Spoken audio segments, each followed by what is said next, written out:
Welcome. I am Amy Fazio, and welcome to the latest episode of Your Nonprofit Live, Your Nonprofit Power, where we help you create more money, more mission, more peace of mind using my proven system, the Magnify Your Mission system.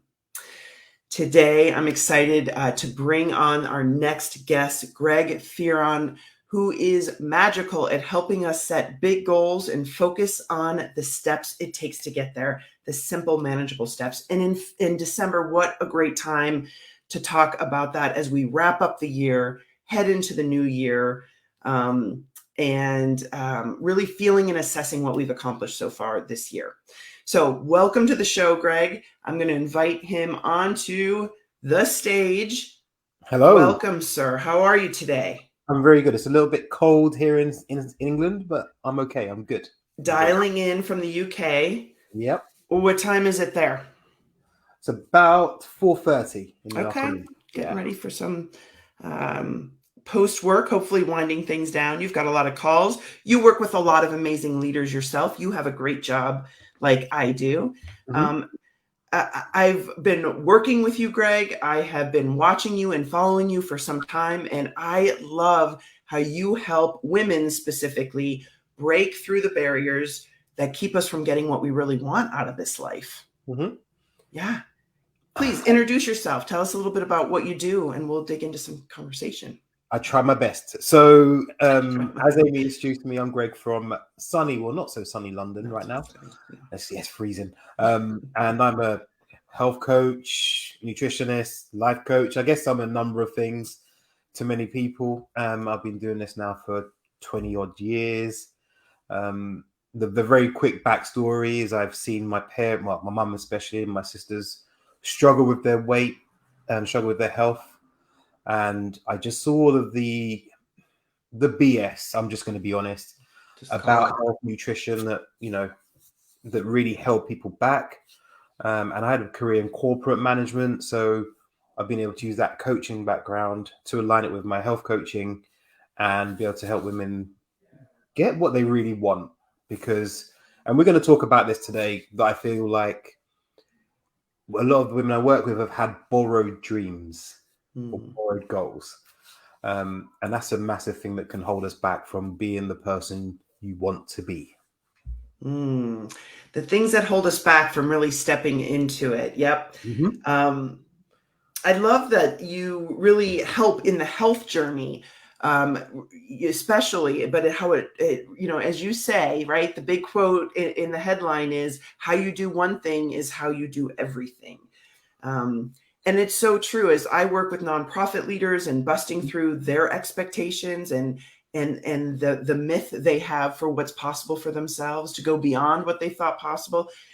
I love watching how you really help women break through and have helped me really recognize and break through some fear, right? In becoming what we want to be in this world. And so I just love how simple you keep it. What do you see? What do you see most common out there that holds people back from pursuing their dreams? Well, this is a two-part question, right? Yeah. This is a really big two-part question. So one of them will be the stories we have in our head. So for many of us from the age of around 6, 7, into our teens, maybe into our 20s, things have happened and we create stories around them. So things like bullying, abuse, all sorts of things create a story around what's actually really happening. So if we just use a very simple thing, many people this year will be going, 2023, I'm going to lose weight. They've said that before. It's New Year's resolutions. Oh, for sure. Yeah, it's that time again. New Year's resolution time. I'm gonna lose weight. But you said that before. But what comes up when you get into that journey is this whole self-sabotage, because you've created a story that potentially you don't deserve it. You're not good enough. People won't support you. And these are all stories because they're actually not based in fact. Yeah. And those stories will go into your subconscious and you will self-sabotage. You'll take the grenade and blow yourself up and go, oh, I'm not motivated. Yeah. And then the kind of the shame and blame kick in a little bit. I see the same thing in leadership. It's that I should know what to do next. I should have all the answers. And if I get off track, it's all is lost. All is lost, right? And I'm not a good leader. What actually you I were hear this. maybe, I'm not a good fundraiser. Really? You built an yeah, organization that's, $100,000, $500,000 business, and I'm not a good fundraiser. That one always cracks me. That one always cracks me up. but it's crazy how we can create these stories. Yeah. And if you liken it to a newspaper, right? A newspaper sells stories, it never sells facts. Does that make sense? Okay. Yeah. It seems So, like these days that's true. well, yeah, I think throughout history, Okay. the news have had stories. So you never get the full facts. Well, actually, if we go back to the facts, well, actually, you're in this position on merit, you know. So this is why you're actually there doing it. So you must have the skill because that is evidence that you can do it. But we rely back on the subconscious of going into those stories.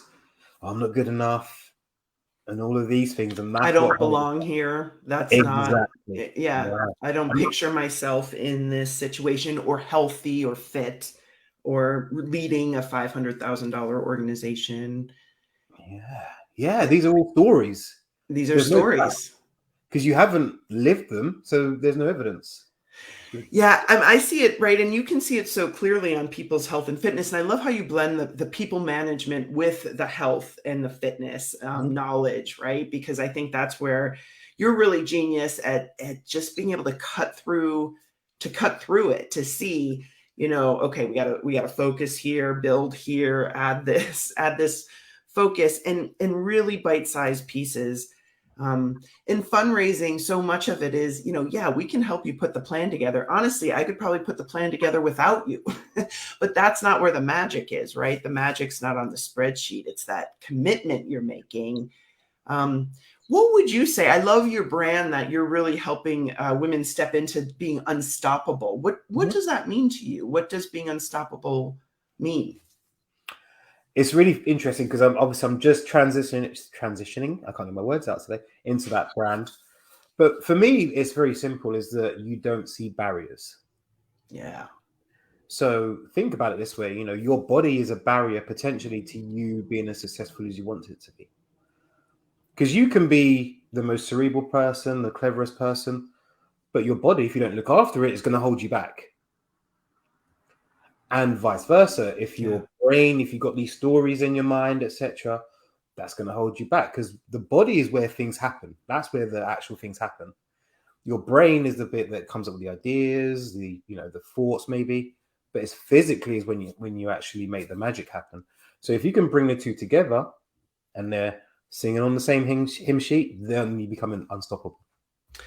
To have it all lined up, right? Your physical health, your wellness.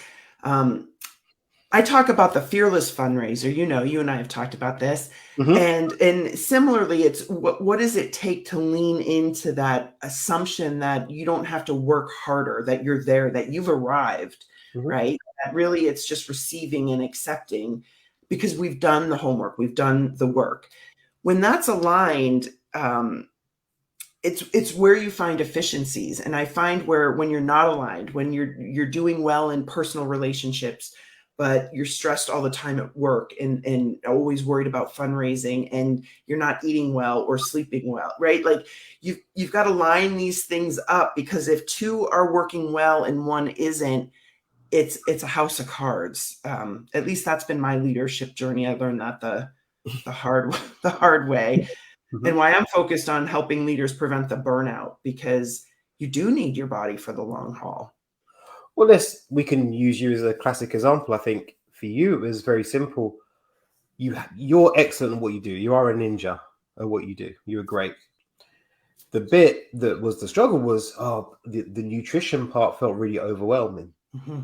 And you were taking that overwhelm into work. Yeah. So as soon as we went, well, why don't we just make nutrition really simple? Do this, this, and this. And then you realize that actually, if I make my nutrition really simple, I can change how I work. I don't have to hustle. I don't have to work. I can just show up as Amy in my brilliance and do 3 things each day rather than 20. Yeah, because they're the targeted power things to do, and I'm bringing the right energy to them. Exactly. I think that's been a big shift for me this year, and really just trusting that's good enough. That is what that's in the free time that frees up. That isn't something I need to fill or jam pack with the next thing or something new. I think it's very freeing and releasing that way by simplifying your health and wellness, by simplifying your fundraising, by Hmm. simplifying your relationships, right? Not just focusing on key relationships that are most important, making sure you're protecting time for those you love, but also the energy you're putting into relationships, Mm. right? Kind of cutting the drama and really giving yourself permission to enjoy Yeah. Well, to look, enjoy. I worked with I've worked with a lot of ladies who are really great at what they do. And then my question is always, well, when your free time is there, what do you do with that? And we had a conversation about this as well. She's Oh like, well, Lord. Yeah, that can be a terrifying question. what do I have to actually know what I'm doing? I'm like, well, yeah, because that free time is your time to recharge, re-energize. You don't want Yeah, to waste it. Yeah. don't waste it. Don't fill it with needless things. Like And reels. Do not. yeah, yeah, and it's like, oh, I can have free time. Yeah. Yeah, Yeah. but fill it with stuff that's going to energize you, not more work, or not with relationships that aren't going to serve you. Yeah. And don't throw out that free time in 10, 15, 20-minute bites by creating distractions or drama. Which Mhm. or made up Made up whatever, stories. whatever. It's those stories again. They're still Yeah. back with us. Yeah. So yeah, I think we can create situations that lead us to self-sabotage. Yeah. We can create things. Hmm. I think what has been really interesting, we have a few folks joining us today. That is amazing. If you would please comment that you're here, it'll be great to know who's here. And also, if you haven't before, you need to hit the link that says streamyard.com/Facebook or LinkedIn so that your name can appear in the comments. We know who we're talking to. That is helpful. Um, yeah, I think for me, in this notion of how you do one thing is how you do everything, and the commitment to simplifying it.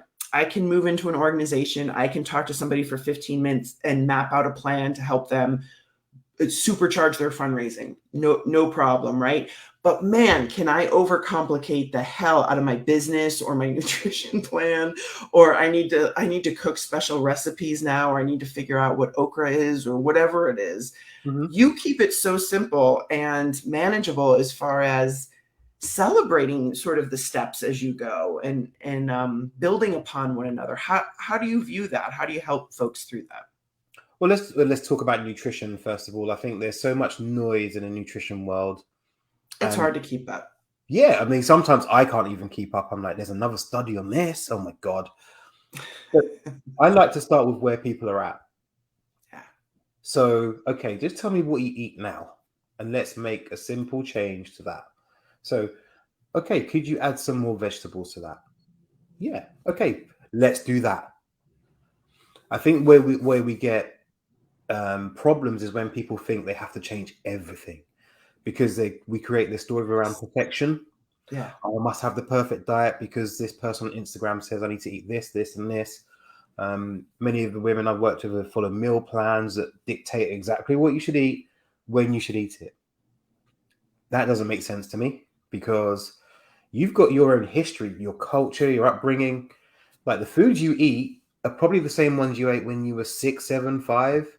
That's what you love. So for me to come along and change that and say, Amy, no, you've got to now eat this, this, and this. Of course you're not. You're only going to last 2 weeks, if that. That's not sustainable. It's never going to happen. So it's like, what can we add in? Where are you at now that we can make a simple change? And as you embed that change, then we look for the next one. So we habit stack. Okay. Yeah. So rather than you got to drink a juice at 7 o'clock and no carbs after this time, Okay, could you add a handful of vegetables to every meal? Yeah. Is that Yeah. all I have to do? Yeah, just do that for now. Let's embed the habit so it becomes part of your normal routine before we make another big jump. Okay, let's do that. Simple things, and we celebrate the wins of what we've done. Like if you've managed to add vegetables to your plate, 90% or 80% of the week, for me that's a tick. Yeah. Let's celebrate that because that's a change. What can we do next? Yeah, because when we brush over that newfound habit that we've been practicing, and that now is, you and I often talk about sort of the new standard is higher. Like, Yeah. yeah, so I fell off a little bit. I got off my fundraising plan. I got off my meal plan, but I didn't spiral for 3 weeks and lose all of this momentum. I saw it. I saw the pattern. I saw what was happening, and I was able to course correct. I think that's the real gem in how you make it sustainable. Well, this is a perfect example, right? So if you set the bar really high and you fall off a little bit because work happens, life happens, Mhm. then to see that really high bar, you're like, oh my God, I've got to get back to that perfection. It's okay. Let me just eat pizza and donuts. I'm good. Yeah. What's the point? I might as well. Exactly. Yeah. But if the standard is now, I now have vegetables at every meal, that's easy to get back on board with. Yeah. Or I'm going to eat more protein. Awesome. I can get back to that very easily because no one's ever perfect. It's all about how quickly you can recover Yeah. to get back to doing what you're doing. So if you've got a fundraising project that's going off track, how quickly can we get it back on track with some simple things rather than, oh my God, we have to do this amazing thing that we just can't do anymore. So everyone's looking at it as if there's no hope. So you give up. Why bother taking the next step? Exactly. So it's all about how can we get you to recover faster.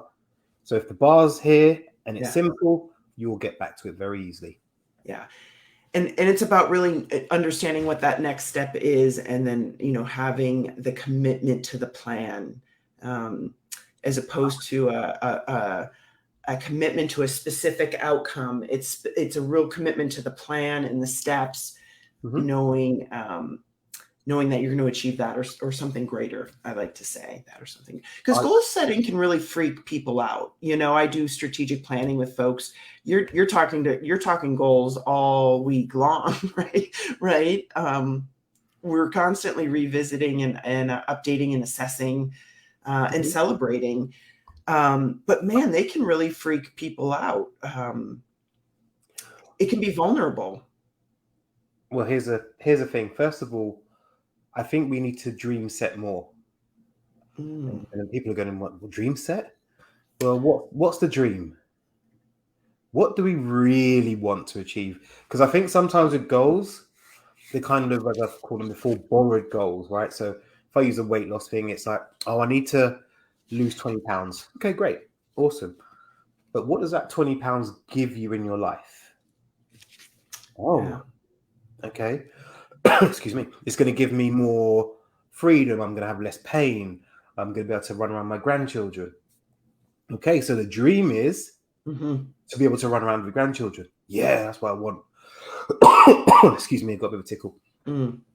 So actually, the dream that's going to draw you forward is to run away with the grandkids. Not the 20 pounds. Exactly that. Excuse me. There's a bit of a bug going around. Take care of yourself. I'm taking care of myself with a sip of coffee. It's a coffee break. It's intermission. I love that dream setting. I think that is really important. And again, just to draw the parallel, because I think this is what's so fun about our work together is how you do one thing is how you do everything. You certainly coach and counsel on business as well. It turns out, as well as nutrition and fitness, because it just ends up making sense. You can't, especially as a solopreneur, as entrepreneurs, it's tough to separate yourself from your brand and how you're doing things. I see it all the time in fundraising. I need to raise money. I need this. I need money right away. It's an emergency. I need to do a fundraiser that's better than last year. I need to increase fundraising by 10%. It's so stressful. And that's so often why we just avoid putting goals down at all. But when you flip it and you say, this year, we need to raise $250,000 to accomplish these things, all of a sudden you're focusing on the programs and the impact and the result, not on the money and the struggle down here. And funders like that a lot better too, because the energy is in the right place. Intention and flow is so much better than, oh, I have to hit that. Yeah. It never works. And that's why I say hit the dream. So what's this fundraising going to deliver to the people who are going to be on the end of it? What's that program going to do? Oh, okay. So now this program is going to help me build a hospital in some country that's going to help these children. Okay, now that's what we need to aim for, not the monetary amounts per se. And then it's right, what do we need to do to get the hospital going, rather than how do I raise the money? Yeah. Well, if you just chase the money all the time, it's going to burn you out. It's stressful fundraising. And sometimes, just to link it back for a second, it's really hard to say that and have that compelling message when maybe you don't have a budget fleshed out. Right. And so all of a sudden, what seems so simple, I'm going to talk about these outcomes. If you don't have the program goals mapped out, if you don't have the budget mapped out, all of a sudden you don't have a fundraising problem. Right. You have, some clarity you need to gain in areas. It's exactly what you do. Right. Often it's not a nutrition problem. You don't go to bed at a reasonable hour. You're not getting enough sleep problem. And then everything else starts to correct itself. You really back it up. I remember working with you the first few months. It was sleep and water for a while. It was like, we've got to get sleep and water. Talk about habit stacking. It's like, we got to think about what you want that to look like. Yeah. And you just made a very good point. I think when you have the dream, so if anyone that wants to come and work with me, I ask, are the family supportive? Oh, yeah, they're supportive. They want to help me lose weight. Okay, do they know your dream? Because if your partner or your family are the people that kind of sabotage you and bring you down, if they don't know your dream, well, how are they going to support you? So I guess it's a similar way to fundraising. And Amy's made me a fundraising expert, by the way. So if I can understand it a little bit, then, you're in the right hands, right? So if you're going to go to the board and say, look, we need to raise 200,000, the finance director is going to be like, I don't care. Yeah. Finance director, what we're doing is we're building this hospital in this area, and this is what it's going to deliver for the people. Blah. Oh, I'm going to get behind that. So it's the same thing. So how we do one thing. It's the dream setting. Yeah. Yeah. And then on the back of that, we need to fear set as well. Yeah. Talk to us about this fear setting, because when I get afraid, I just immediately start complicating things. Awesome. Okay, this is going to be fun. So here's if you're scared of something, it hasn't happened yet. So the question you need to ask yourself is, let's break down the fear. Let's really define the fear. So if the fear is, well, I'm not going to reach the target of fundraising. Okay, great.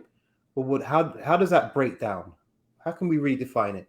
Is it that means that this hospital, I'm just using the example, won't get built? Or is it that it won't actually have all of the things that you wanted to have? Great. Okay, so now we're actually worried about what equipment, etc. Could you do something that's more volunteer-based? So then you now go, how can I mitigate that fear? So if I know that the hospital is not going to be able to get this equipment, could I approach another hospital and see if they can borrow whatever? Or is there somewhere where you can get this equipment without having to dip into the budget? Okay, great. And then how do we then, when we have to do it again, how do we go to stop it from happening the next time? Yeah. So now you've just worked out your plan to stop the fear happening. Simple. Now the fear is like, it's gone. Yeah. I mean, here's the fact is your nutrition plan, your strategic plan is not a magic document. Like it's not like, okay, now I have this piece of paper and I'm good to go. It's a reflection of the decisions you've made, right? That's the magic. It's the commitment you've made. And once you've done that, you're betting on yourself. You're betting on yourself that you can't guarantee how things are going to go. You don't know that your event is going to exceed expectation, or that you're going to get all of your training in this week and blow it out of the water and drop that 5 pounds this month. You don't know that that's how it's going to turn out, but you've committed to the goal, the dream. You've committed to the steps you're going to take in your best possible assessment. In integrity, you've done what you can, and at some point you have to release the outcome, knowing turns out you're not in control of everything. This is a tough one for me, Greg, through the years. I'll tell you, I spent a lot of my 30s really convinced. Convinced that what you had control of everything. I got the weight of the world on my shoulders. It was all on me, and I know a lot of nonprofit leaders who are operating under that kind of pressure. So the question I'd always ask them is, where does that feeling of pressure come from? Yeah. Tell me more about it. I want to understand it. I think one of the things that I try to do, I guess, is leave space for you to just be open and vulnerable and just talk about what's really going on. Yeah. Because if we hold it all inside, so if you're a fundraiser manager and you're struggling, talk about it. Because we're so close to our own stuff, and this is why we can't see things. We're so close to it, and it's mine, and I have to wear it. No. Get it out in the open. Get it out. Let's talk about it. Let's dissect it. Be open. Be vulnerable to it. Be open to be questioned. And let's see what we can do and what we actually garner from it, and then we can make a plan to fix it. And I think that's the one thing that everybody needs, is having someone like you, if they're going to be doing fundraising, to see it from a different perspective, the bird's eye view. Because I think we're so close to our own stuff, we can't see it. Like, I have a coach. Yep. I have someone who writes my training programs for me, so that I don't have to think about it, because I won't write it and do it the way that it should be done, because I know that I have my bias and all the rest of it. So I get someone to watch over my shoulder, say, this is what you need to do. Oh, that makes sense. But I couldn't see it because I was so close. So don't hold everything. Yeah. And then on top of that, then the fear gets really that noise going, which makes it even harder to see. And usually the solution is it's always easier than we think, right? That's certainly a philosophy of the Magnify Your Mission system. It's easier than you think. The solution is in front of you more than you think. $3 billion donated on Giving Tuesday here in the United States, Greg. $3 billion. That's what you call a real industry. I thought there was no money in the world. I thought there was. Everybody's broke. Nobody's got any money. There's no money. But that's a story. See, this is perfect. I was going to say health and money. You want to see where people's stories can really get all kinds of crazy? Health and money. Health and money. Yeah, but this is a classic situation that we've got all these news stories about recession, but people are still spending money. Yeah. People are still investing in stuff. And while people are worrying that they're not, your only competitive advantage is your rate of learning, right? Your momentum. And I think that, speaks to your earlier point. You're habit stacking, and you're creating a system to continuously improve and get some momentum moving. For sure. So it's like, my question is always, what can we control? What can we do? Because when people come to me and say, Greg, I can't train 3 times this week. Okay, that's fine. Could we train twice? Oh yeah, I can do that. Awesome. Go get it. Let's go. Yeah. It's just the simple things that you can control. If you're always asking yourself, what can I do? Yeah. What can I take action on? You will move forward so much faster. Most people are going, I can't do this. I can't do that. And it just stacks up and then becomes a problem. So yeah. Go on. And energetically it just ends up draining you, right? Because it's distracting you. And yeah. So for example, me and you have sat through and gone through your calendar and gone, well, you're like, oh, I can't fit this in, I can't fit. And I've gone, okay, well, can you move this? Can you tweak this? Yeah, I can actually. Why don't we do that? Now it looks clearer. We went through the calendar, and it was just an opportunity to say, now tell me why this is so important, or why are you spending an hour and a half in this group or this volunteer project, or with this client, or, whatever, or this program. And it wasn't necessarily your opinion or even certainly offering advice, but it was just allowing space to make a conscious decision. Yeah. Right? Not to break the habit of I've always done this, or I could never quit that, or the whole world will fall apart if I don't XYZ. And if we don't start laser focusing your energy, we're just not here that long. Yeah. We're just not here that long. And we don't have time to be spreading ourselves so thin. We've got to stay on mission. Yeah, for sure. It's about, humans have logical brains for a reason, but we're so animalistic in our thinking. We can't help that, right? Something happens, the animal brain takes over. It goes back into the black box and says, well, the last time this happened, it went really bad. But when you take it into the logical brain for a second, you say, well, why is that important? And you have to think about it. You're like, oh my God, I don't know. Maybe it's not that important. Okay, so what can we do with it? Let's knock off for a week. Let's see what happens. Okay, get rid. Week in, you check in. Did anything bad happen? No. The world is still spinning. Turns out I handled it. Yeah, nothing happened. So now you have evidence rather than a story.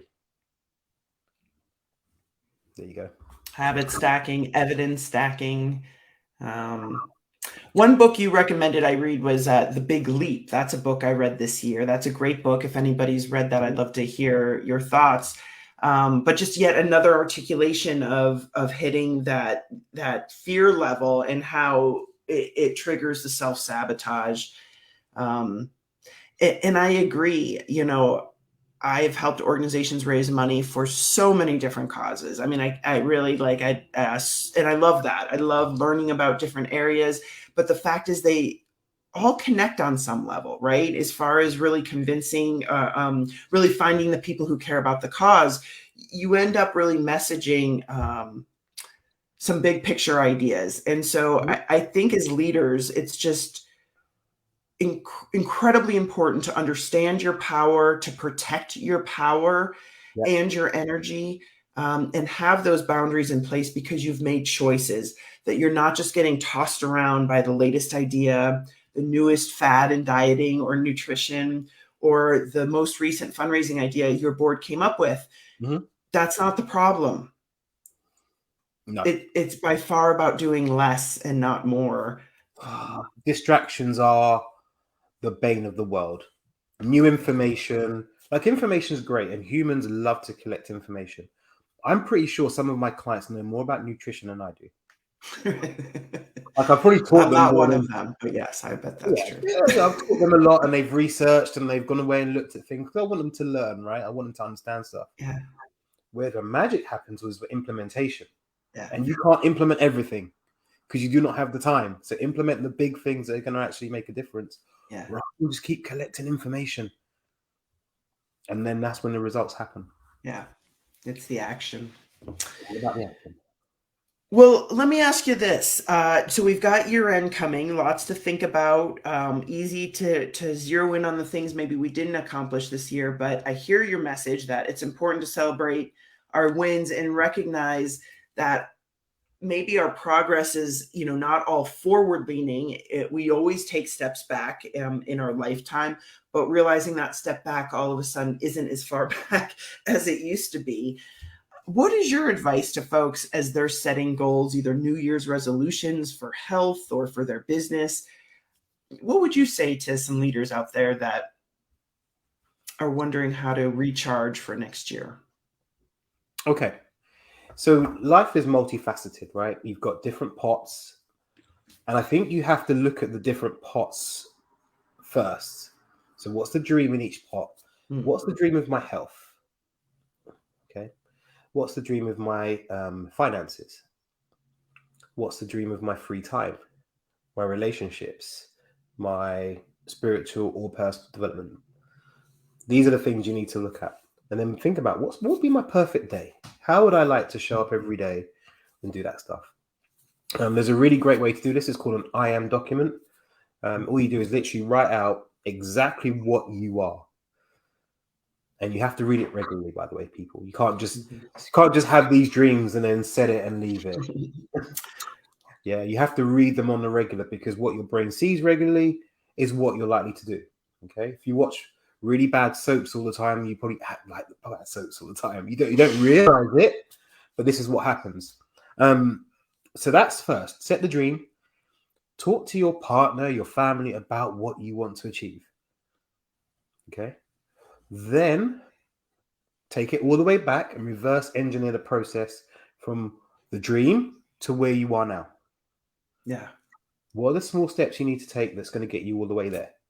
It might take 2 years, 3 years, 5 years. Who cares? Yeah. The point is that you're always moving towards the goal rather than going back to the pain. This is what humans are very good at this. This is why we yo-yo diet. I need to lose weight. I'm going to go on a diet. That's pain island. You jump off the pain, you lose weight for about 3-4 weeks. And relax. Back on the pain in 6 weeks' time. Another diet. Once the pain is alleviated. Yeah, exactly. It's a painkiller. Yeah. It's especially for the Americans, I'm sure, if you watch your adverts at nighttime, do you have neck pain? Do you have eye pain? You need to take this. Right? So instead of actually, do you need to drink more water? That's why you get headaches. Imagine if you're totally fully hydrated and feeling mobile and your joints feel great. Yeah. See, now you sold the dream. Okay, I want the dream. Now you just sold me the dream. Yeah. So, and if you look at a great speech, Martin Luther King, I Have a Dream speech. Yeah. Look how vividly he paints that picture of what he wants the world to look like. So you can see how passionately he turned up for it, because that was his dream. Yeah. We start off as kids. What do you want to be when you're younger? I want to be a fireman. And then it gets beaten out of our lives through, just how the world is. But if you know your dream, you're more likely to act in accordance with what you want to become, and stop jumping off the pain escalator. Absolutely why a goals and a plan are important. What I call back planning, a key part of strategic planning. It's not starting where you are and building forward. It's defining where you want to go and then moving into it. Same philosophy. It actually is surprisingly difficult concept for some folks to get. I mean, I work with staff, from board members when doing strategic planning, to development staff and program staff. And for different folks, that can be a really uncomfortable, fearful process to map out a road that they can't see, right? That they can't feel and touch, because they're building into a dream. I love the Martin Luther King analogy. My PowerPoint, my keynote presentation, more than a mission, it's a movement. It's about creating a social movement of support. And as leaders, it is about painting that vivid dream. So dream setting is important for you personally as a leader, and it's important in running a social movement, right? Because it's the message that ends up galvanizing everybody. And Martin Luther King's dream, his vision, was very much that the United States, that this country lives up to its creed, where all men are treated equally. That's the dream, right? It wasn't the Million Man March. It wasn't the bus boycott with Rosa Parks. It wasn't even the legislation of 1964 in the Civil Rights Act. Those were all significant steps along the way to achieve the big dream. Each of them a holy headache, right? And there's a longer list. So you wouldn't have been able to push through something like that if you didn't have a dream anchoring you on the other side, because it's just too damn hard. Yeah, it just feels like a struggle. You're gonna jump off. You're gonna get off track. Yeah, let's be honest. People will sacrifice anything to get married. I've seen ladies do amazing, crazy things to get into a wedding dress. It's crazy. They'll run. If I said running through a wall will make you lose weight, they'll be like, "How fast do I need to run? Can I do this? And I'm like, okay. So, but that's a prime example of a dream. I want to look this way in this dress. I can see it. I can see it. Yeah. And they get the dress. I've got a client. She actually runs a wedding boutique, and I did a talk for them a couple of times. Oh, that's great. But it was if I said to them jump, they would do it. But they already have pictures of their wedding dress, bones. They would look at it every day, about 3 or 4 times a day. That builds a picture. So therefore, they then act in accordance with, I want to be in that dress. Same thing in every area of life, business. It's all the same. What we see and we dream about, we will go towards if we're passionate about it. Yeah, and that's so interesting, and there's a big difference between I want to have a fantastic wedding day and I want to look amazing in that dress too. I just don't want to look terrible. Right? Exactly. There's a difference there. I don't want to be an exhausted leader. I don't want to be broke all the time too.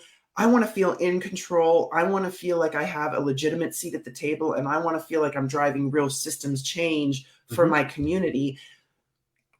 That's a different plan. That's going to be a different plan. Those are different choices. Yeah, that first lead is going to be work to the bone, tired, won't deliver, won't be able to show up.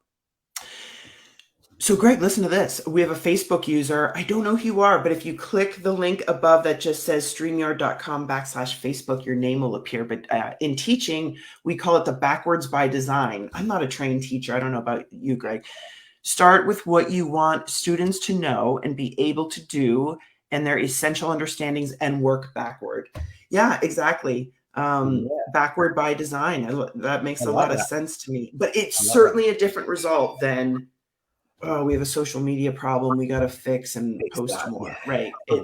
It's just going to be incremental steps, clawing your way over the finish line if you make it. Yeah, and you won't enjoy it. You won't enjoy it. Yeah, because it's a problem, not a dream. Yeah. Yeah. I want to lose weight.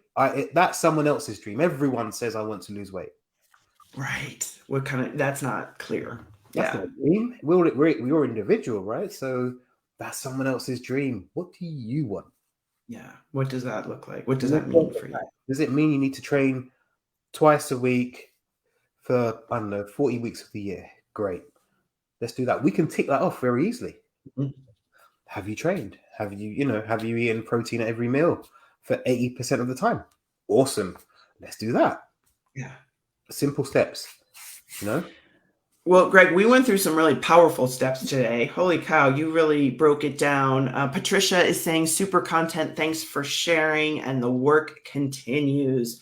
This information resonates with her. And she's an amazing leader out of California doing some incredible work with her community. You broke it down from the importance of choosing the habits and stacking them, making them practice them and owning them. We talked about this dream setting and getting real clear on what does that money mean for you? What does that weight loss mean for you? And building that out. And we talked about fear setting, listing and defining those fears that are holding us back and moving through a process to break them down and really build your confidence that you have the plan. And guess what? If it goes wrong, you have the brains. Yeah. Right. You've got a plan for next time, right? I'll do this very quickly. Babies are the greatest at this. They get up and they want to walk. And what do? They fall down. They fail all the time. And they look, right? And they're like, okay, if I now put my leg here, I'll get a little bit further. And all they do is keep failing. That's all they do. It's like a short period of time with extensive failing. Like that's all they do is just fail. And then the next thing you know, they're in your cupboards throwing everything. And they're running your life. Yeah, exactly. How did that happen? But they just fail quickly, very quickly, without the drama. Yeah, well, they might cry a bit, Well, that's fair. Yeah, but the story dissipates. But until we really mess up. But what that does is teaches them, okay, I don't do that next time. Let me do it a different way. Yeah. And then they just get on with it and execute. That's it. Yeah. Their desire to learn. Our rate of learning is our only competitive advantage. That's it. It's the rate of learning and being in that energy of progress. Greg, thank you so much for being here. Thanks for giving a boost of confidence to these nonprofit superheroes out there that are on the front lines, changing the world, making it a more fair and just place. Yeah, keep doing what you do because the world needs you, but it needs you to be the person that you want to be. Bring it. Bring it in 2023. Bring it. No. Bring it now. Bring it tomorrow morning. Don't wait till 20. Bring it now. Tomorrow morning, decide, okay, I'm going to do it a bit different. Yeah. This has to be a bit, though. Then you can stack the bits. Yeah. I love it. Very empowering. Thank you so much for being here today and sharing your genius. Everybody out there, remember, have a great day. And remember, changing the world is hard, but fundraising, it doesn't have to be. We'll see you very soon. Take care. Thank you. Take care. Bye.